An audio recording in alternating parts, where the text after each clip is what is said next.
Today, we're headed to the highest battlefield on Earth. We're going to unpack a conflict that was born from an incredible betrayal, fought with unbelievable courage, and won at a terrible cost. This is the story of the Kargil War. So, picture this. It's February 1999, and there's this huge sense of optimism in the air.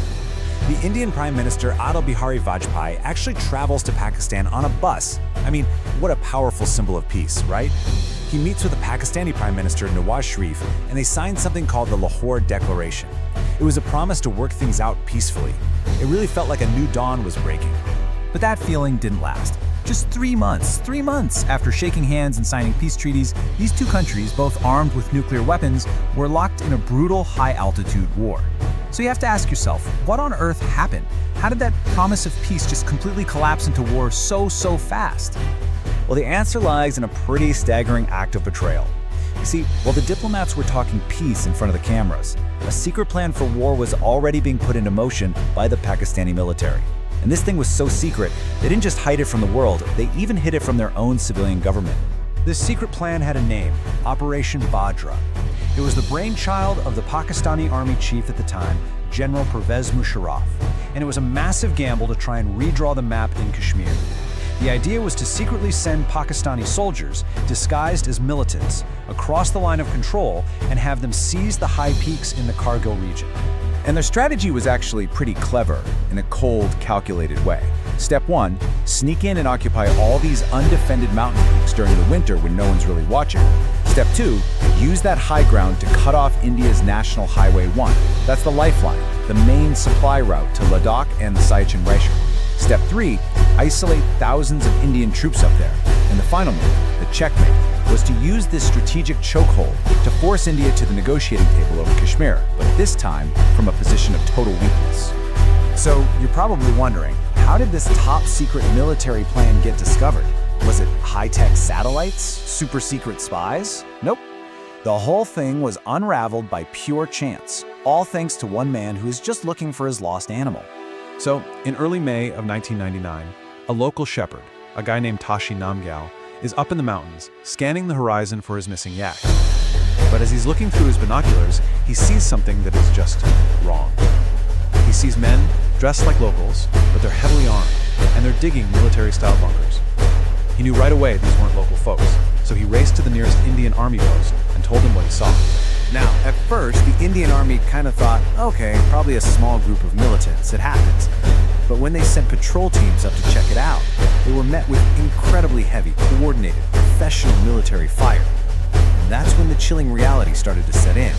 This wasn't just a few militants. This was a full-scale military occupation by hundreds of well-trained, well-equipped soldiers from the regular Pakistani army. All the while, as India's figuring this out and demanding answers, Pakistan's official story was, nope, not us. They flat out denied everything. They insisted these were just Kashmiri freedom fighters or mujahideen acting on their own. This denial was absolutely key to their plan, to keep up the deception on the world stage. But the evidence on the ground was about to make that story impossible to stick to. Okay, so faced with this absolute strategic crisis, India's response wasn't just a small border skirmish. It was swift, it was decisive, and they decided to unleash the coordinated power of their entire military. They hit back with a three-pronged attack. The Indian Army launched Operation Vijay, that was the ground war, the brutal job of physically taking back every single peak. The Indian Air Force started Operation Safed Sagar, sending in fighter jets to pound the enemy positions from the air. And, to really tighten the vice, the Indian Navy kicked off Operation Talwar, deploying warships to blockade Pakistani ports and put on some serious economic pressure. But here's the thing, and this is absolutely crucial. In the middle of all this, the Indian government made a massive decision. They gave their pilots one single critical order: do not cross the line of control. Think about that. Even though they were the ones who had been attacked, they made a calculated choice to show restraint, to keep this regional conflict from spiraling into an all-out war between two nuclear powers. And that brings us to the heart of the conflict. The raw, brutal, soldier-on-soldier fighting that took place on some of the most unforgiving terrain on the entire planet. You have to understand, the tactical situation was just a complete nightmare for India. The Pakistani soldiers were dug in. They were fortified in bunkers on top of these mountain peaks. They could see everything. The Indian soldiers had to attack from below, climbing almost vertical, icy slopes in temperatures way below freezing, with barely enough oxygen to breathe, all while being shot at from above. It was literally an uphill battle in every sense of the word. The battle for one peak in particular, Tululing, was one of the deadliest and most important of the entire war. It took weeks of just ferocious fighting, with incredibly heavy casualties, but the Indian soldiers finally captured it. It was a victory paid for in blood, but it was the turning point. It broke the back of the Pakistani advance and sent this huge wave of confidence through the Indian forces. And just to give you some perspective here, we're talking about crucial battles for peaks like Tiger Hill and Point 5140 being fought at almost 17,000 feet. That's higher than any mountain in Europe, higher than any mountain in the continental US. It's an environment so hostile, it's hard for a person to even exist, let alone fight a war. And you know, out of this brutality, these incredible stories of human spirit just emerged. After leading this daring nighttime attack to capture a spot called Point 5140, a young officer, Captain Vikram Batra, radioed in his success, and his coded victory signal wasn't some military jargon.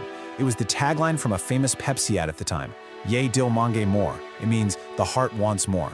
That phrase just instantly became this iconic rallying cry for the whole country. But look, as fierce as the military campaign was on the ground, that was only half the battle.